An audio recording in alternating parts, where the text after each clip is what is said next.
আসসালামু আলাইকুম আব্দুর রহমান ভাই, আমার কেমন আছো তুমি? ওয়ালাইকুম আসসালাম। আলহামদুলিল্লাহ ভাই, আমি ভালো আছি। আপনি কেমন আছেন?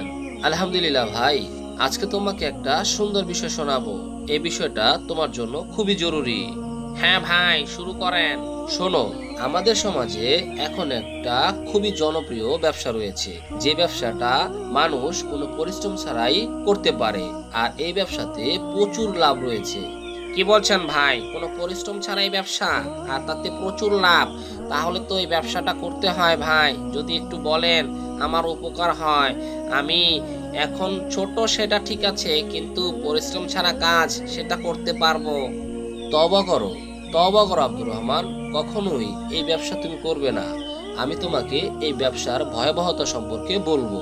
কি বলছেন ভাই, এই ব্যবসার মধ্যে ভয়াবহতা রয়েছে আর এটার জন্য আমাকে তওবাও করতে হবে? তাহলে তো অবশ্যই ব্যবসাটার কথা শুনতে হয়। বলুন আমাকে, আমি শুনছি। শোনো, এই ব্যবসাটা হচ্ছে সুদের ব্যবসা। আস্তাগফিরুল্লাহ, কি বলছেন ভাই, সুদের ব্যবসা? এটা তো আমাদের নবী নিষেধ করেছে। আর এটা কিভাবে ব্যবসা হলো? আমাদের দেশে সবচেয়ে জনপ্রিয় ব্যবসা হচ্ছে এখন সুদের ব্যবসা। মানুষ এখন কোনো কিছু করুক বা না করুক, কিছু অর্থ সঞ্চয় করতে পারলেই সেই অর্থ দিয়ে মানুষ ঘরে বসে বসে বিভিন্ন জায়গার মানুষের অসহায়ত্বের সুযোগ নিয়ে সেই টাকা দিয়ে টাকা উপার্জন করছে। এই সুদের যে ভয়াবহতা সে কিন্তু সবই জানে, তারপরও সে সুদে টাকা লাগাচ্ছে। কেন লাগাচ্ছে জানো? সে চিন্তা করছে, আমি যদি সুদে টাকাটা লাগাই সমস্যা নাই, এক সময় বিপুল পরিমাণ টাকা হয়ে যাবে, তারপর আমি আল্লাহ তাআলার কাছে ক্ষমা চেয়ে নেব, অথবা মরার আগে আমি আল্লাহ তাআলার কাছে ক্ষমা চেয়ে নেব। তার এই ধারণা থেকে সে সুদে টাকা লাগাচ্ছে। আসলে মানুষ এখন এমন একটা পর্যায়ে এসে দাঁড়িয়েছে, মানুষ চিন্তা করে যা আমি গুনাহ করছি, গুনাহ করতেই থাকি, সমস্যা নাই, সময় বুঝে আল্লাহ তাআলার কাছে ক্ষমা চেয়ে নেব। কিন্তু মানুষ যে কল্পনাও করে না যে হঠাৎ তার মৃত্যু হতে পারে, আর তওবা কবুলের পূর্বে যদি তার মৃত্যু হয় তাহলে তার কি অবস্থা হবে। সেটাই ভাই, এটা বোঝার ক্ষমতা আছে কজনের? আচ্ছা আব্দুর রহমান, তুমি কি জানো সুদকে কখন হারাম করা হয়েছে? কিভাবে জানবো ভাই, আপনি তো বলেননি এখনো।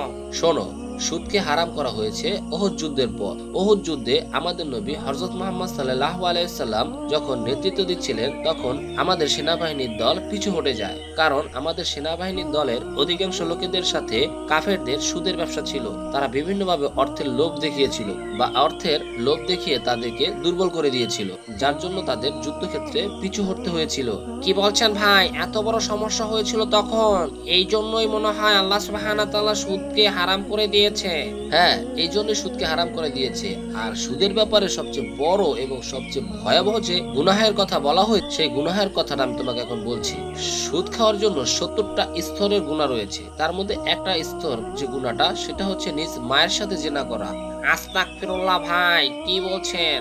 হ্যাঁ, আল্লাহ রাসূল এই আদেশই দিয়েছেন, যে সুদ দিচ্ছে এবং যে গ্রহণ করছে, আর এই দুই সুদখোরের মধ্যে যে সাক্ষী হচ্ছে, উভয়ই সমান অপরাধী। সুতরাং উভয়ই তার নিজ মায়ের সাথে জিনা করছে। এই গুনাহের লিস্ট দেওয়ার অর্থ এইটাই যে কেউ যাতে ভুলেও সুদের কাছে না যায়। এই জন্য আল্লাহ সুবহানাহু ওয়া তাআলা সুদখোরদের জন্য আয়াত নাজিল করেছেন। সুতরাং আব্দুর রহমান, তোমার পরিবার যদি কোনো সুদ বা এনজিওর সাথে যুক্ত থাকে, তাহলে অবশ্যই সুদ থেকে তোমরা বেরিয়ে আসবে।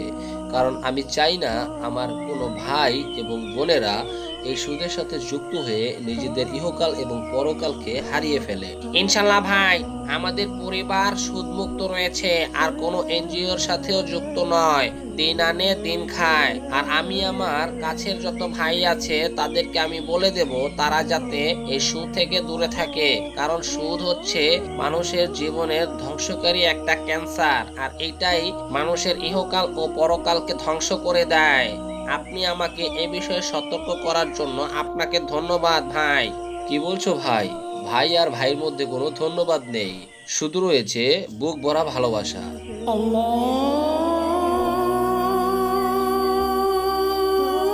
ওই তো আব্দুর রহমান মাগরিবের আজান দিচ্ছে, চলো আমরা এখন নামাজে যাই। চলেন ভাই।